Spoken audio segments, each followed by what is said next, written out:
Just as one could sillily ask, what do we have here, these three piles of money, which is more? And one could say, well, do you mean the number of coins or the value? And in fact, depending on which way you word it, it turns out that each one has a correct answer. Yes, there are more pennies, and the dollar value of the dimes does beat the 6 quarters. And while that last example seems trivial, if not just outright banal, one also has to wonder why the same thing seems to appear, whether it's a Susie on Oprah Light or one of the financial gurus. I can think of 2 of them, one of which is the rich dad, poor kid, if you catch my drift. And what I mean is that recently I've heard them again argue that the best way to handle bill payments is one of them called a snowball approach. And I'm going to show you that's just out and out wrong. A lot of approaches here. Let's say somebody has a couple of loans, a couple of investments, and they have different balances and different interest rates and different payments. Some might say, let's go for the largest balance. That's wrong. Let's go for the largest payments. That's the snowball approach. I'm going to show you that's wrong. Some may go by the time of how long the payments are due. That's also wrong. Instead, I offer for your consideration that we rank them by interest rate, and we should do this after tax. And that secondly, and here's another problem with another guru, we don't separate the loans from the investments. The first thing to recognize is that we all live in an after-tax world.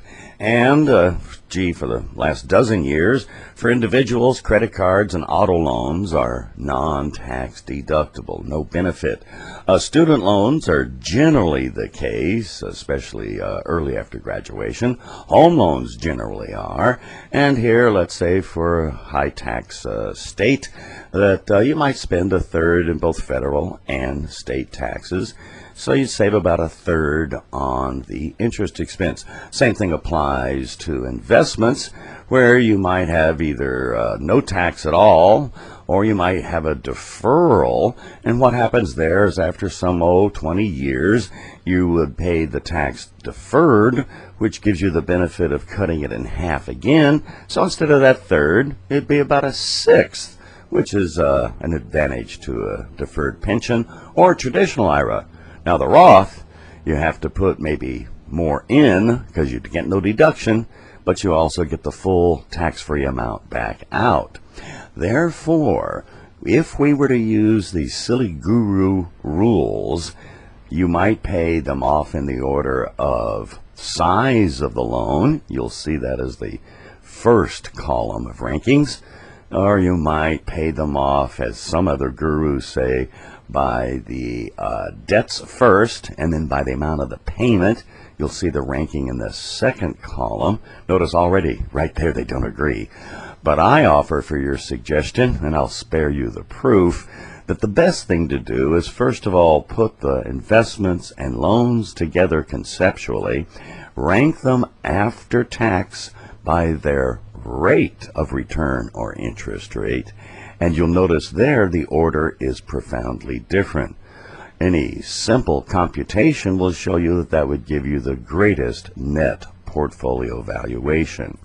And indeed here, notice you'd always pay the credit card first, and in fact at a compound rate of 18%, that's a taxable equivalent of buying that Superman comic back in the 30s and selling it for $10 million some 80 years later. Work that one out. Then you'd want to pay off, no, not pay off, you'd want to invest in your Roth IRA. No, let's not pay off some debt. Let's now add to your pension plan. That's third. Now we want to pay off the auto loan. Then add to your traditional IRA. Notice the student loan, paying off the home loan, those are far down.